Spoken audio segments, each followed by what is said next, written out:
is titled Angle Pair Relationships, and we're going to be working on pages 21 to 22. Go ahead and write that down.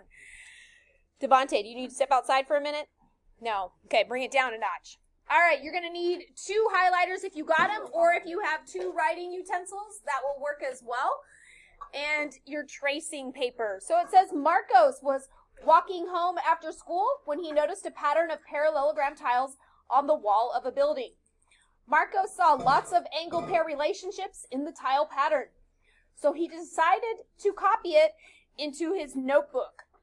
This type of pattern is sometimes called a tiling. In this tiling, a parallelogram is copied and translated to fill an entire page without gaps or overlaps. Recall that 2 polygons are congruent if there is a sequence of rigid transformations that carries one polygon onto the other. Describe 3 different sequences of rigid transformations that can be used to carry one parallelogram onto another in Marcos's diagram. So there are 3 different types of transformations. The first one is a reflection. You can reflect it left to right, top to bottom. You could even reflect it over a slanted line like this. The second one is a rotation. Rotation is where you pick up a figure, you turn it, and then it maps back down onto itself. You could rotate 180, 90, 45, 270, whatever they tell you to turn it. Okay? The third one is called a translation, often referred to as a slide. You can pick up a figure, move it left, right, up, down, all around, and it's going to stay congruent to itself.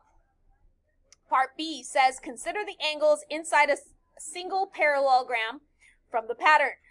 Which angles are congruent, and how can you justify your claim? One way to justify it would be to rotate it. You could also use a translation. But basically, all the larger angles are going to be congruent to each other. So I used my pink highlighter, and I went through all of the parallelograms and highlighted all the pink angles, the larger ones, with one color. So if whatever color you pick first, do all of the larger angles. They're all going to be congruent to each other, so I made them all the same color. Then you go through with a different color highlighter. I used green, and all of the small angles are going to be congruent to each other. So you should have 2 in each of the parallelograms within that tiling pattern. Green, green, green, green, green, green, green, green, green, green, green, green, green, green. Okay? Any questions on that part? Okay. Part C says, since each parallelogram is a translation of another, what can be stated about the angles in the rest of Marcos's tiling? You can use tracing paper to determine which angles must be congruent. Color all angles that must have equal measure the same color. So all of the large I did in pink, all of the small I did in green. You can just write down maybe what colors you used. I used orange and yellow or whatever. Okay? Part D says, what about relationships between lines? Can you identify any lines in the diagram that must be parallel? Mark all the lines on your diagram with the same number of arrows to show which lines are parallel. So I need to move this down for a second so I can walk up and show you guys. But you're going to notice across the top, there's an arrow pointing to this line, there's an arrow pointing to this line, there's an arrow pointing to this line, and there's an arrow pointing to this line. All 4 of these lines are parallel. Okay? And then going from left to right, there's a double arrow this way, double arrow this way, double arrow this way, double arrow this way, and double arrow this way. That means all the lines going from left to right are also parallel. Okay? What conclusion can we make from that is that opposite sides of a parallelogram are parallel. Question 82 says, Julia wants to learn more about the angles in Marcos's diagram and has decided to focus on just a part of his tiling. An enlarged view of that section is shown in the image below right, with some points and angles labeled. Part A, lines that cross two or more lines is called a transversal. In Julia's diagram, which line is the transversal and which lines are parallel? Okay, so in this diagram, in the blown up box right here, the transversal is JK. It's the one going, so it's slanted, but it's going from top to bottom. So here's the J, and here's the K. That's called the transversal, right? And then the second part of the question says, which lines are parallel? That's the two going from left to right. That would be line LM and line NP. Notice they have a double caret here and a double caret here, showing that they are, in fact, parallel. Part B says trace angle X on tracing paper and shade its interior. I'm not going to have you guys do this one. I'm going to do it. You're going to do the one on the next page in just a minute with your team.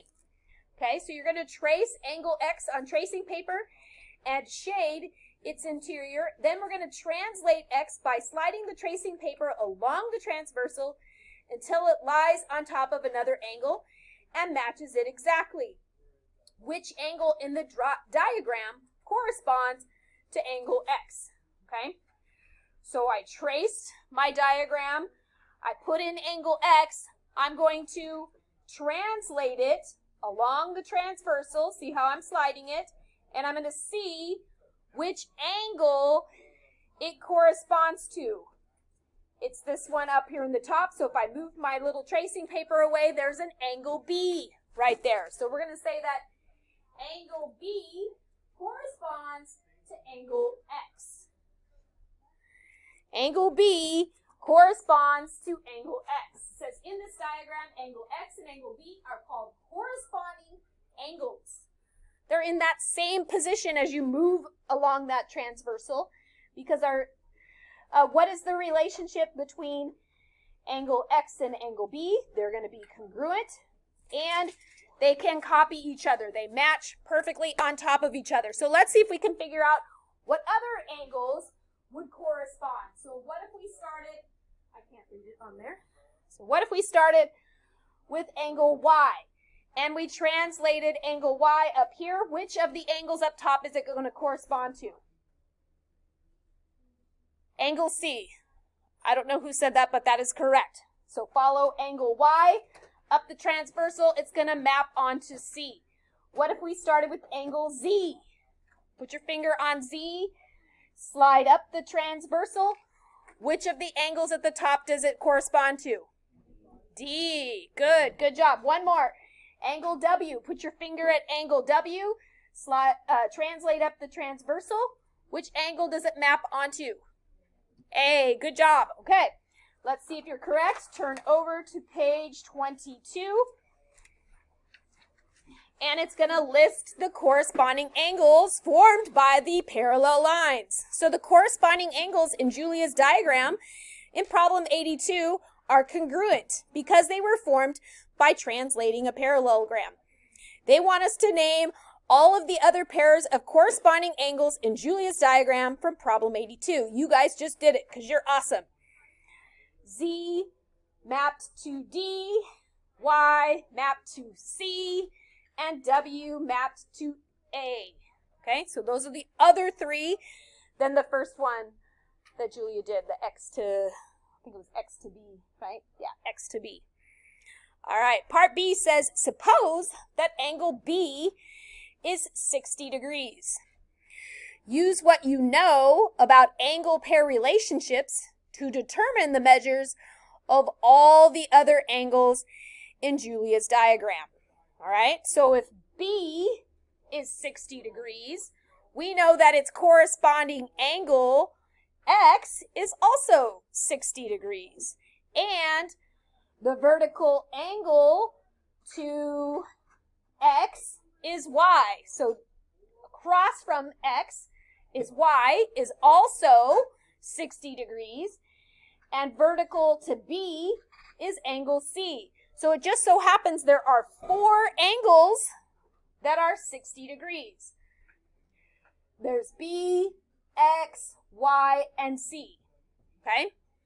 To get the other 4 angles, we have to notice that they make a straight line. Remember yesterday when I had you do this with your hand and make a straight line?